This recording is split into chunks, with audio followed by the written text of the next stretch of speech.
Bom dia, professor. Esse é o nosso trabalho sobre romantismo. Espero que você goste. Vamos lá. No nosso trabalho, vamos falar sobre a expansão artística no Brasil romântico. O romantismo no Brasil foi um movimento literário que reuniu uma produção muito rica de textos poéticos, teatrais e romances. Iniciou com a publicação do livro de poemas Suspiro Poético e Saudades, de Gonçalves de Guimarães. Agora eu vou falar a importância do romantismo no Brasil. O romantismo ele foi usado como um guia para a compreensão mais concreta sobre a importância da literatura na sociedade brasileira. O romantismo brasileiro valoriza o nacionalismo e a liberdade, e ajustava-se plenamente ao espírito de um país que acabava de se tornar uma nação, rompendo com o período colonial. No Brasil, em um primeiro momento, o romantismo teve como objetivo buscar por sua identidade nacional, valorização da cultura e do folclore também. Alguns trechos de romances brasileiros começaram a ser publicados nos folhetins, e isso mostra uma grande influência portuguesa no Brasil. E os principais autores eram José de Alencar, Castro Alves, Gonçalves Dias, etc. Agora eu vou falar um pouquinho das características do romantismo. Bom, o romantismo tinha muita liberdade em relação à escrita, então, comparando com as outras escolas literárias, ele não precisava necessariamente ter versos que rimassem, a linguagem não precisava ser tão formal, então isso era um pouquinho mais livre. Principalmente na primeira geração do romantismo, o índio era muito valorizado, ele era sempre o herói das histórias. A paisagem brasileira também era muito valorizada e detalhada, e mostrava um certo, assim, asseio pelo país, era legal. A idealização da mulher também acontecia muito. As mulheres eram retratadas como delicadas, puras, bonitas, inteligentes. O subjetivismo e individualismo também eram bem presentes no romantismo. Os autores tendiam a citar suas emoções e sentimentos de uma forma muito individual. E a fuga da realidade também acontecia muito no romantismo, então os autores citavam a fuga da realidade, seja por sonho, morte, loucura, amor, algum motivo precisava da fuga da realidade.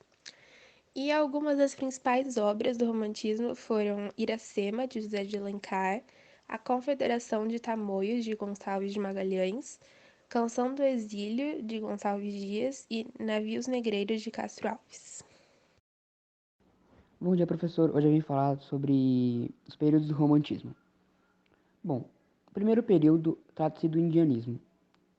Nada mais é do que um período onde a arte e toda a cultura por volta do romantismo era muito focada no índio brasileiro, cara, no romantismo brasileiro. Era muito focado nos indígenas, tratando eles como heróis nacionais, superestimando eles, colocando eles num patamar muito alto. E essa foi a principal característica do movimento.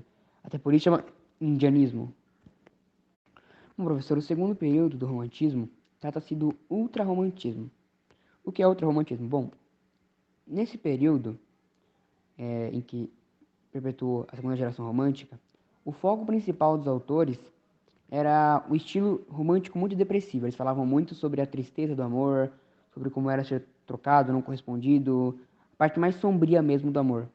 E também o período romântico, especialmente o segundo período, leva o nome também de geração byroniana. Isso porque existia um escritor chamado Lord Byron que ficou muito conhecido por esse tipo de escritura.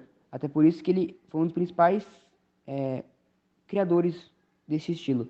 É o que o pessoal mais se inspirava, porque ele escrevia de uma forma muito depressiva e colocando o amor como se fosse algum tipo de dor, entende?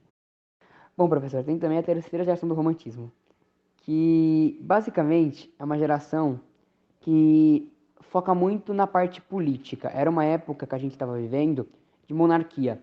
E por isso, esse tipo de geração romântica ficou famoso por fazer políticas abolicionistas em relação à monarquia. Tanto que o nome que se dá a esse período é período condoreiro, que faz relação direta, faz paralelo a uma ave que voa muito alto, representando a liberdade É vontade do povo de ter liberdade e se libertar e poder ter todos os direitos acuados. Agora eu vou falar um pouquinho das artes plásticas da época. Os artistas tinham uma visão mais nacionalista, então eles queriam imortalizar a cena real da história. E o objetivo disso era criar uma identidade nacional do país, para mostrar para todo mundo o que realmente aconteceu. E entre todos os artistas plásticos da época, a gente pode destacar o Rodolfo Amoedo, o Manuel de Araújo e o Almeida Júnior. Todas as artes da época, quando eu digo todas as artes, eu quero dizer música, teatro, literatura, elas focaram basicamente nos assuntos natureza, valorização do país, questões religiosas, formação do país e o amor platônico. As obras do romantismo aqui no Brasil, elas foram de uma forma bem inclusiva.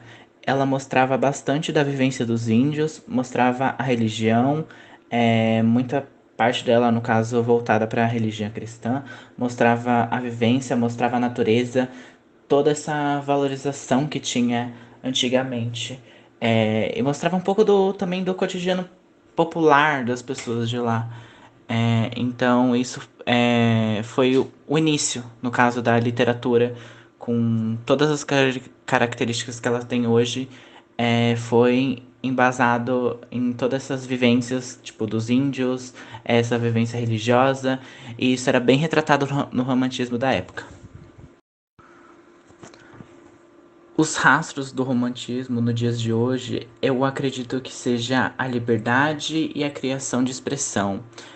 O romantismo ele trouxe bastante isso, né? Por ele mostrar esse lado assim do amor sofrido, fez com que as pessoas usassem mais ele para expor seus sentimentos, né, nas obras. Então, o romantismo ele foi muito importante para mostrar para o escritor que ele pode sim, tipo, embasar ali o momento de tristeza dele como forma de desabafo nas suas obras. Então, acredito que o romantismo ele enfatizou bastante isso e fez com que hoje a gente tenha várias literaturas nas quais a gente possa ver isso. Isso tudo foi por conta do romantismo. Se a gente não tivesse ele, provavelmente seria um buraco na nossa literatura. As pessoas não teriam mais esse foco e essa margem para poder expor a opinião. Esse foi nosso trabalho. Espero que tenham gostado e obrigada.